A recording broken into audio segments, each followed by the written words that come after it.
Las fotografías reproducen un fragmento del mundo que podemos ver, pero tienen limitaciones.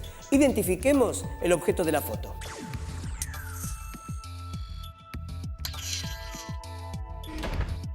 Alguien podría decir que se trata de la imagen satelital de un planeta remoto. Realmente lo parece, sin embargo, es un melón.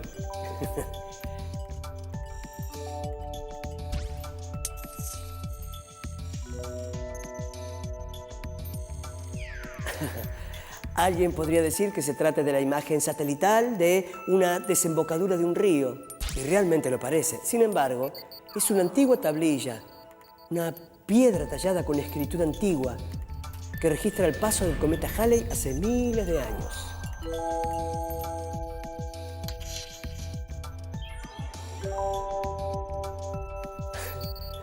¿Se trata de un montón de plumas? No.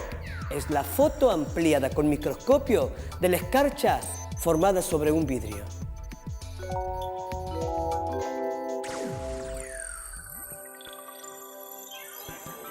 ¿Podrían reconocer esto? Es mi mano.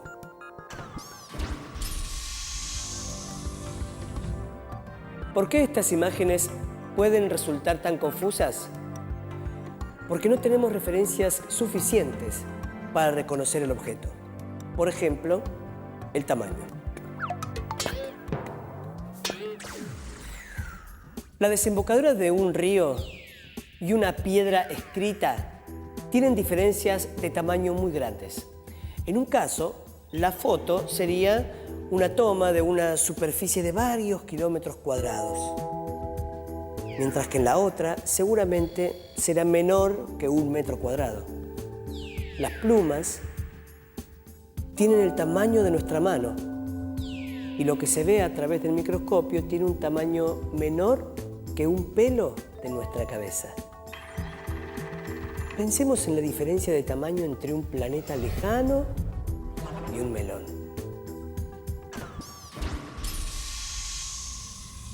¿Para qué los arqueólogos colocan una regla en sus fotografías?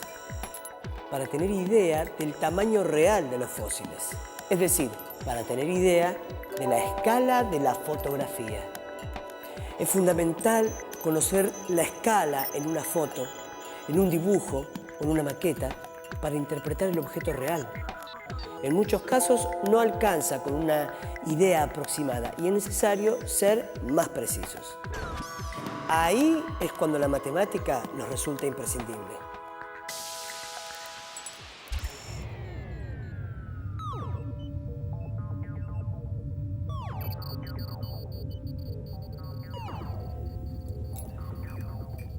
Desde tiempos remotos, el ser humano trata de interpretar el universo. Recurre a diversos lenguajes para describir objetos y fenómenos naturales. La matemática está presente en muchos de los recursos empleados para procesar y transmitir información sobre el mundo que nos rodea. En particular, empleando la noción de proporcionalidad, que es la base para dibujar mapas, planos, figuras en escala, maquetas, etc. Y también para el cálculo de porcentajes.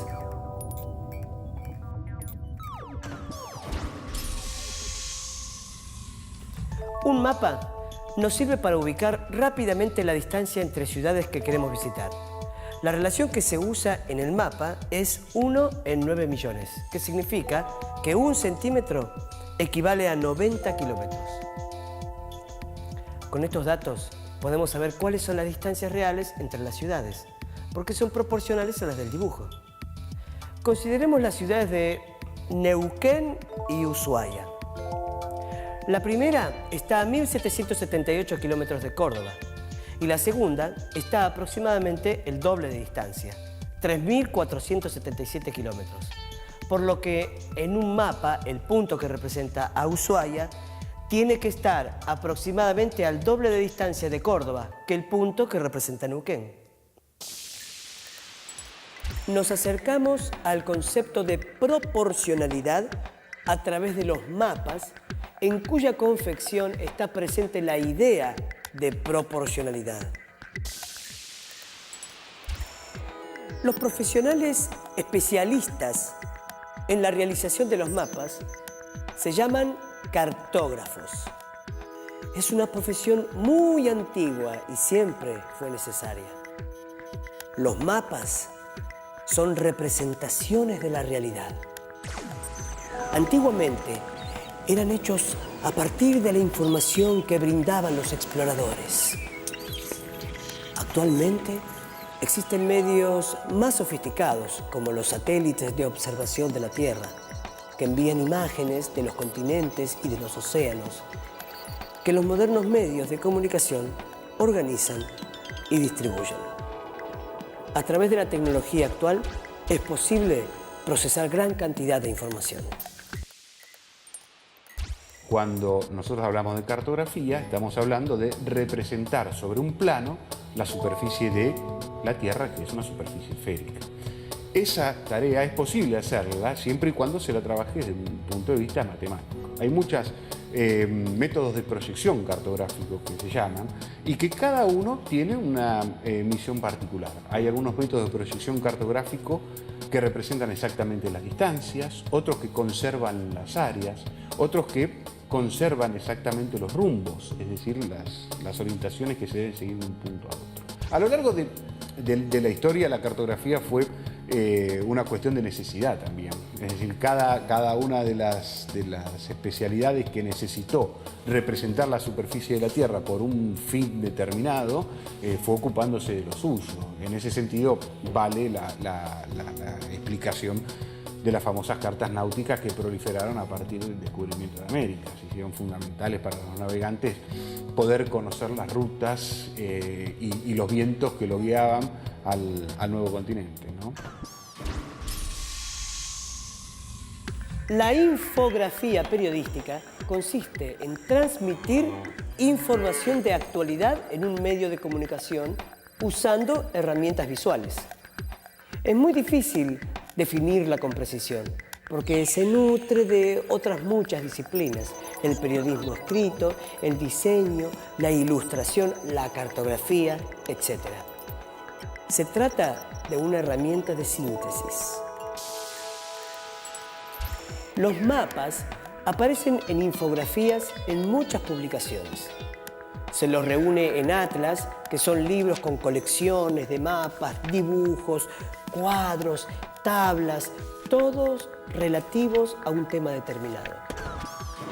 Los mapas infográficos brindan distintos tipos de informaciones, por ejemplo, sobre relieve, actividades económicas, población, transportes, etc. Y constituyen un aporte básico al desarrollo de la ciencia y la técnica. La proporcionalidad tiene otras aplicaciones prácticas en la vida cotidiana, además de su uso en planos y mapas.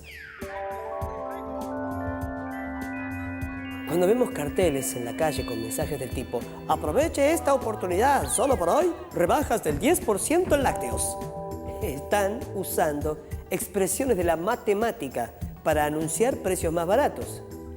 En periódicos y noticieros de televisión se publican o se dicen frases así: «Con el empleo de nuevas tecnologías, la producción de manzanas aumentó un 15% con respecto al año anterior».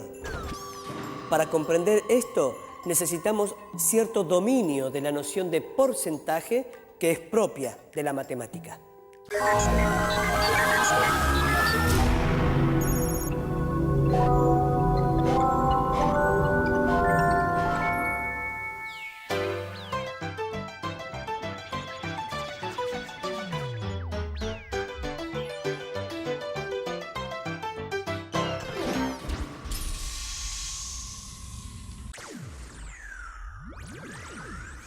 Una maqueta es siempre proporcional al objeto que se está representando.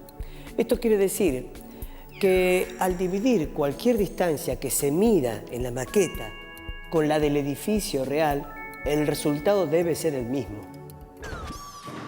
La escala puede ser en función de lo que uno quiera estudiar. En este caso, la relación que hay es escala, se llama 1 en 100. Cuando decimos 1 en 100, es como si al edificio lo redujéramos en todas sus 3 dimensiones 100 veces. Y eso es lo que nos queda en la realidad, que es esta maqueta en sí. La maqueta puede tener distintas escalas. Eso está en función de lo que se quiera estudiar. Hay maquetas que son en escala 1 en 1, donde 1 centímetro equivale a 1 centímetro, porque se necesita estudiar algo en proporciones reales para después construirlo.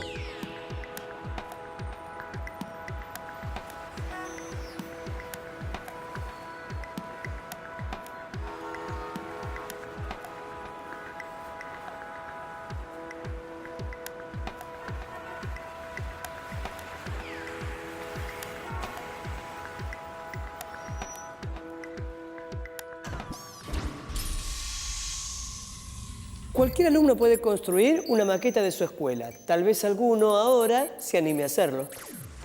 Ya dijimos que las fotografías son proporcionales a los objetos reales que nos muestran. Es decir, que se encuentran a escala.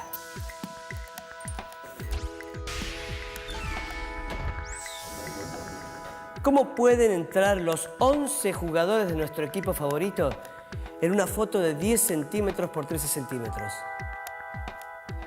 Viendo la foto nos damos cuenta que el arquero es más alto que el que juega de 4. Cuando sacamos fotos también está presente la noción de escala, porque pasamos de una realidad de cientos de metros a un papel de unos pocos centímetros de lado.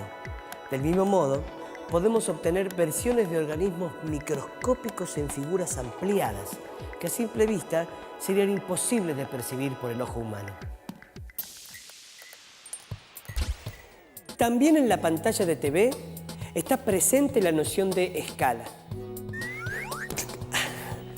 Por ejemplo, esta pantalla no alcanza para contener mi imagen en tamaño real. Sin embargo, un adecuado enfoque nos brinda una vista de conjunto acorde con la realidad que nos permite reconocer la imagen que observamos.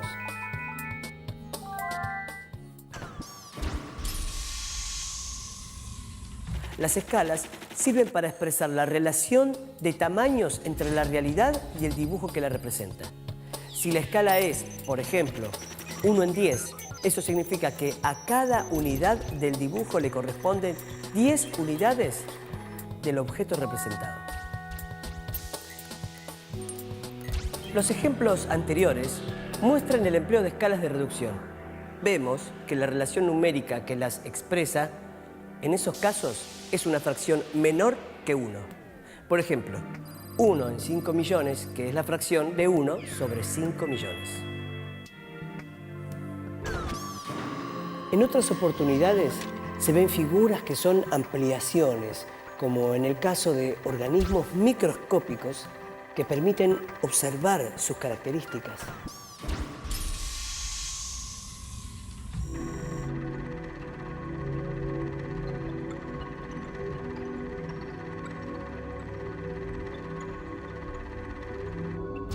La escala usada en estos casos, por ejemplo, para representar una célula, puede ser una ampliación de 1000 veces. Lo que en el gráfico tiene 1000 micrones, o sea, 1000 milésimas de milímetro, en la realidad tiene 1 micrón. Si lo queremos ver como fracción, será 1000 en 1, o sea, 1000.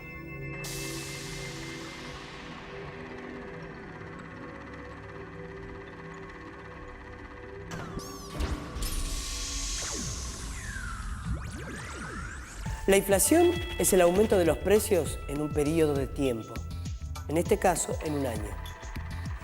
Que la inflación fue del 8% durante el año, quiere decir que si una familia en enero del año pasado gastó 100 pesos para vivir, En enero de este año necesitará 8 pesos más, es decir, 108 pesos. Otro ejemplo, que el rendimiento del trigo disminuyó un 30% este año, significa que si el año pasado se produjeron 100 kilos de trigo, este año, habiendo sembrado la misma cantidad de hectáreas, se produjeron 30 kilos menos, es decir, que se produjeron 70 kilos. Ahora, en realidad, ninguna familia puede vivir un mes con 100 pesos. Y tampoco es posible que la cosecha total de trigo del país haya sido de 100 kilos. Utilizamos el número 100 porque es más sencillo calcular porcentajes a partir de él. Por ejemplo, el 8% de 100 pesos son 8 pesos. El 30% de 100 kilos son 30 kilos. Entonces, para saber en realidad cuánto necesitará una familia que en enero del año pasado vivió con 1.200 pesos, necesitamos calcular el 8% de esa cifra. Si sabemos que el año pasado se produjeron 15 millones de toneladas de trigo y este año se produjo un 30% menos, debemos calcular el 30% de 15 millones. Lo que hacemos es usar porcentajes.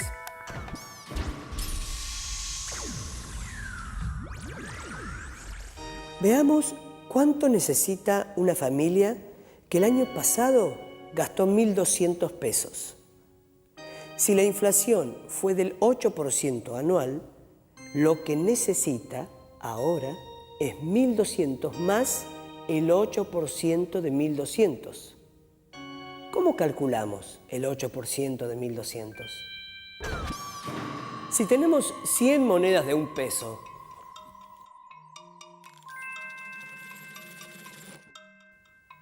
el 8% sería 8 de esas 100.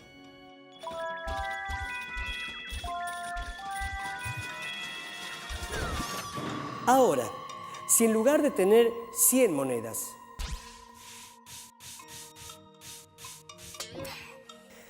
tenemos 1.200, el 8% consistirá en tomar 8 monedas por cada 100.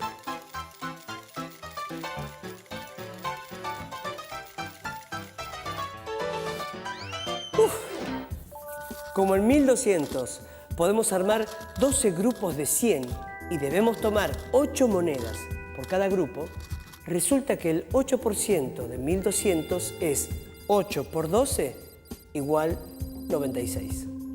Por lo tanto, la familia de nuestro ejemplo deberá gastar este año 1.296 pesos para comprar lo mismo que el año pasado compró con 1.200 pesos. Vienen y me dicen que me aumentan 100 pesos en mi salario. Entonces, claro, uno dice, uy, qué bueno, 100 pesos, ¿es mucho o es poco? Bueno, lo mucho poco es siempre comparado con qué, ¿sí? Entonces uno dice, bueno, si yo gano 5.000 pesos, ¿sí? Esos 100 pesos que me aumentaron, en realidad, cuando hago la comparación, ¿qué hago? Hago los 100 pesos que me aumentaron dividido los 5.000 que yo es lo que gano, ¿sí? O que me gustaría ganar en todo caso.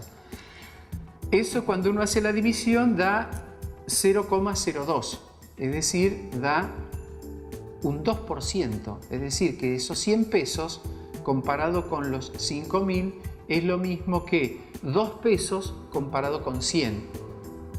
Simbólicamente uno diría, bueno, me están aumentando 2 pesos por cada 100 pesos.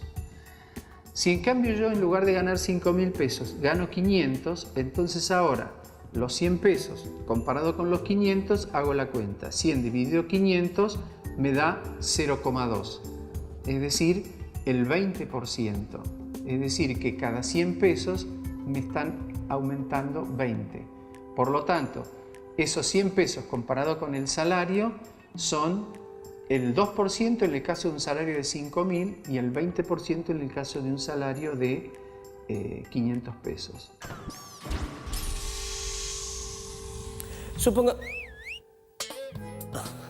Supongamos que queremos calcular el 15% de 3.200.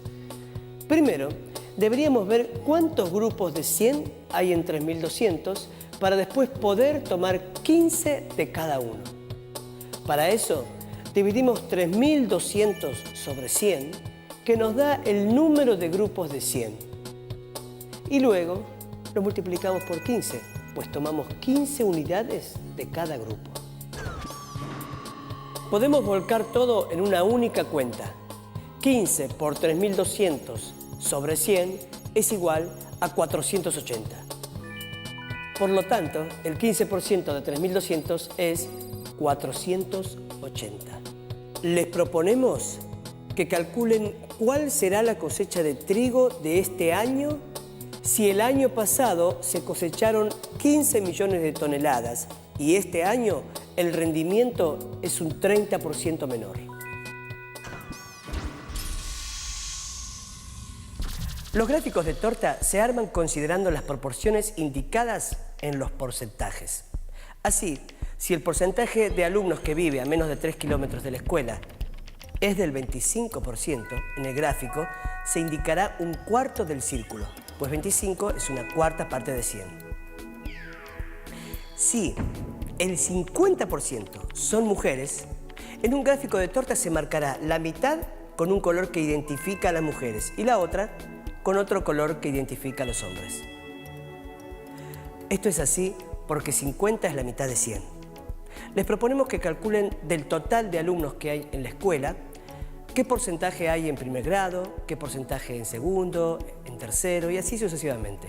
Luego pueden volcarlo en un gráfico de torta.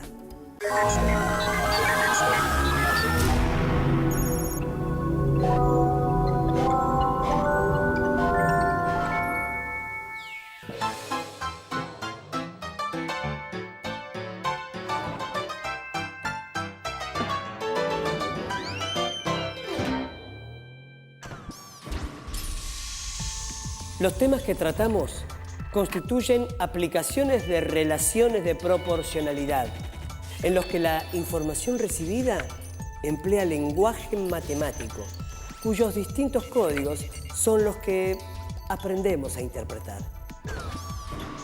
Es habitual que nos enfrentemos a distintos tipos de códigos infográficos, ya sea que se trate de la lectura de un periódico, de la oferta de un producto alimenticio, o de la decisión para poner un negocio o aceptar un trabajo, o de conocer las comodidades que ofrece una vivienda.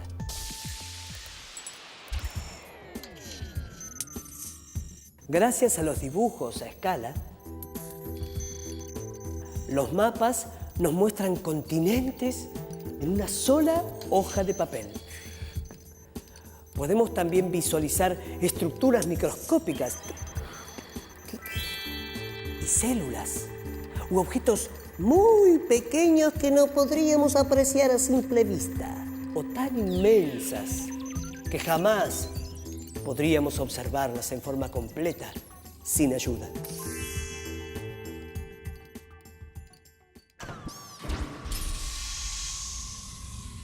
La información en términos de porcentaje nos permite analizar y comparar cambios en realidades muy diferentes. Por ejemplo, la relación entre una parte y el todo en situaciones muy diversas, al remitir siempre a un todo referencial que se considera 100. De este modo, cuando se habla de un 20% de una cantidad, no importa su dimensión, sino que queda claro que al hablar del 20% nos referimos siempre a la quinta parte de cualquier cantidad. El concepto de proporcionalidad es un conocimiento matemático que forma parte de nuestra vida cotidiana. Si no me equivoqué en las cuentas, la cosecha de trigo de este año es de 10.500.000 toneladas. Estaba pendiente del resultado.